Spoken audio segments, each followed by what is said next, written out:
Hello students, आज के इस लेक्चर में हम डिस्कस करने जा रहे हैं Lagrange's mean value theorem.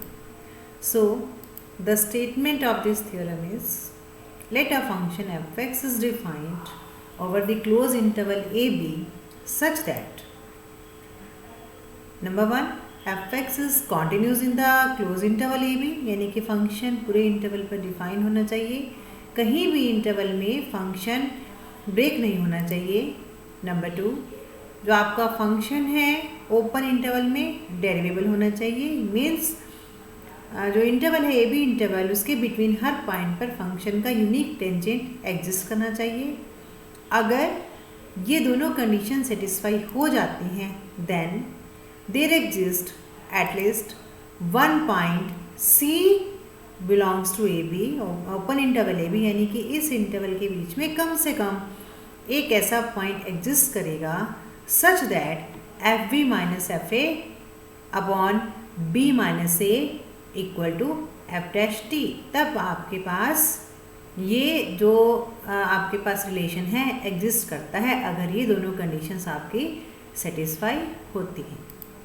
Now let us define a function gx on closed interval ab as gx equal to fx plus ax। हमने एक फंक्शन इस क्लोज इंटरवल में इस तरह से डिफाइन किया है, अभी हम इसकी कंडीशंस भी आगे देखेंगे।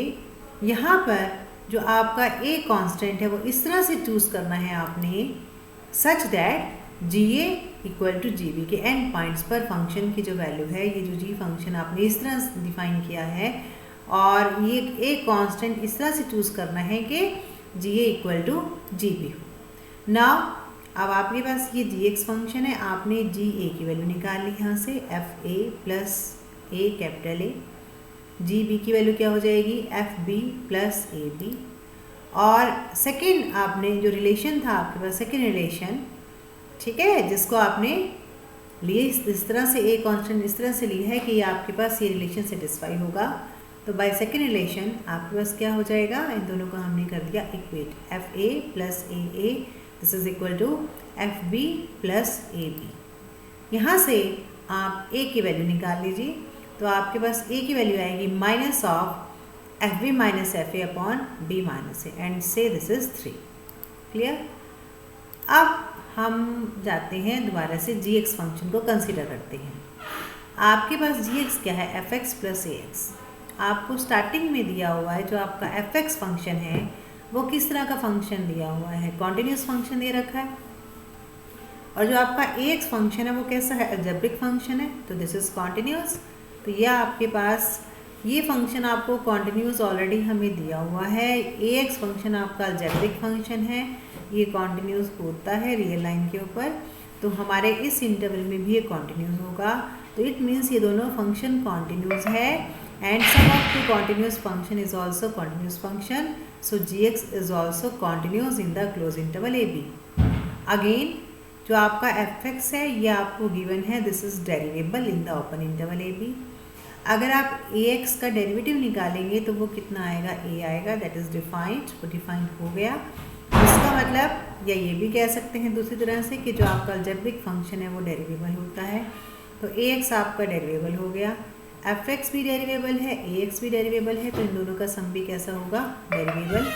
तो जी एक्स भी कैसा हो गया आपका ओपन इंटरवल में डेरिवेबल। ठीक है। थर्ड कंडीशन ये आप लेके चले हो कि जो आपने ए जो कांस्टेंट है वो किस तरह से चूज़ किया था कि A G A equal to G B. Clear. तो जो आपका जी एक्स है वो कॉन्टिन्यूस हो गया क्लोज इंटरवल में, डेरिवेबल हो गया ओपन इंटरवल में, और एंड पॉइंट्स पर फंक्शन की वैल्यू आपकी इक्वल हो गई। तो ये तीनों कंडीशंस तो हमारी किसकी हैं, आपने लास्ट लेक्चर में हम ये कर चुके हैं, ये तीनों कंडीशंस हमारी रोल्स थ्योरम की हैं। इसका मतलब जो आपका जी एक्स फंक्शन है वो रोल्स थ्योरम की कंडीशंस को सेटिस्फाई कर रहा है। तो अगर वो रोल्स थ्योरम की कंडीशन को सेटिस्फाई कर रहा है तो बाय रोल्स थ्योरम आपके पास A B interval in between आपको एक रियल नंबर मिलेगा, एग्जिस्ट करेगा such that G dash C equal to 0। ठीक है। तो अब हमारे पास क्या आ गया, G dash C equal to 0। Now अब हम यहाँ से जी डैश सी निकालेंगे। तो this is our G X, यहाँ से आपने निकाल लिया G dash X equal to F dash X plus A. और तो यहाँ से ना अब हमारे पास आपने पिछले देखा है उसमें क्या है, जी डैश सी इक्वल टू 0 है, तो एफ डैश सी प्लस ए 0 हो जाएगा और यहाँ से हमारे पास ए की वैल्यू आएगी माइनस एफ डैश सी। अब आपने एफ डैश सी की वैल्यू पहले भी निकाली हुई है, तो वहाँ पर जो आपकी एफ डैश सी की वैल्यू आई थी वो आई थी आपके पास, सॉरी ए की वैल्यू आई थी हमारे पास F B minus F A upon B minus A.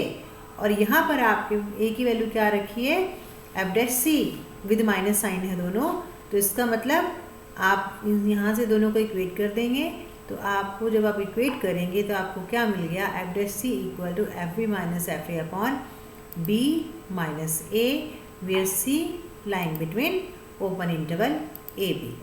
Now let us come on the geometrical interpretation.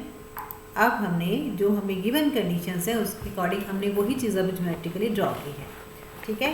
तो हमने ये कर्व लिया, आप देख सकते हो इस कर्व में ये क्या है, फंक्शन आपका कॉन्टिन्यूस है, कहीं भी ब्रेक नहीं है, क्लियर। इसके हर पॉइंट पर टेंजेंट एग्जिस्ट करेगा, तो ये फंक्शन आपका डेरिवेबल भी है। अब आपका ये फंक्शन डेरिवेबल भी है, तो हमने एक पॉइंट पर हमने क्या किया, क्या की कंडीशन क्या थी, जो ज्योमेट्रिकल इंटरप्रिटेशन थी वो क्या थी, F dash C equal to F B minus F A upon B minus A, F B minus F A. तो चलिए अब मैं इसको एक तरीके से और अच्छे से एक और ग्राफ देखते हैं। ये है वही, हमने कॉन्टिन्यूस दूसरा ग्राफ ले लिया, कॉन्टिन्यूस ही ग्राफ लिया है और ये डेरिवेबल भी लिया है। तो पहले तो हम F B minus F A निकालते हैं, ठीक है। Now this is the value of, ये आपका ए पॉइंट है, तो ये आपका हो गया एफ ए, यहाँ पे देख लो ये ए पॉइंट है, ये आपका हो गया एफ ए। ये आपका बी पॉइंट है, ये आपका हो गया एफ बी, तो ये बी पॉइंट है, ये आपका हो गया एफ बी, क्लियर। तो नाउ व्हाट इज़ दिस, आप देखो ये आपका यहाँ से यहाँ तक की डिस्टेंस है वो बी है, यहाँ से यहाँ तक की डिस्टेंस ए है, तो ये डिस्टेंस कितनी हो जाएगी, बी माइनस ए। हमने यहाँ पर क्या किया है, इनके कर्व में एंड पॉइंट को हमने एंड पॉइंट को ज्वाइन किया। तो जब आपने एंड पॉइंट को ज्वाइन किया और ये वैल्यू आपकी कैसे आ रही है, बी माइनस से, बिल्कुल ऐसे ही एज इट इज़ आप यहाँ पर देख सकते हो। यहाँ पर अभी ये लाइन आपको यहाँ से ऐसे अगर सीधा ड्रॉ करते हो तो वो बी माइनस से हो जाएगी, ठीक है। नाउ अब अगर फंक्शन की वैल्यू को चेक करते हैं, फंक्शन की वैल्यू क्या है, दिस वैल्यू इज़, ये वैल्यू क्या है आपकी एफ ऑफ बी, और आपकी यहाँ पर ये देखो ये वैल्यू एफ ऑफ बी हो गई और ये वैल्यू आपकी हो गई यहाँ पर एफ ऑफ ए। तो अगर हम इतना डिस्टेंस निकालें, इतना डिस्टेंस यहाँ से लेके यहाँ तक अगर हम इतना डिस्टेंस निकालते हैं तो ये कितना हो जाएगा, एफ ऑफ बी में से हमने एफ ऑफ ए माइनस कर दिया, तो ये पैरेलल लाइन है, तो ये हो जाएगा आपका एफ बी माइनस एफ ए।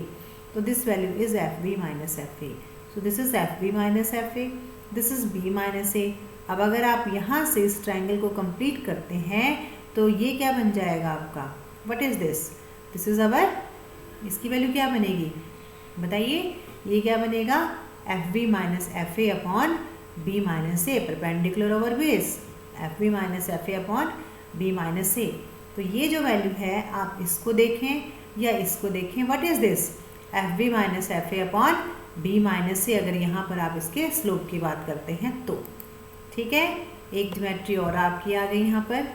अब ये जो आपने लाइन थी, हमने ये जो कर्व था बिल्कुल इस लाइन के पैरेलल कर्व पर क्या लाइन बनती है वो हमने लाइन ड्रॉ की।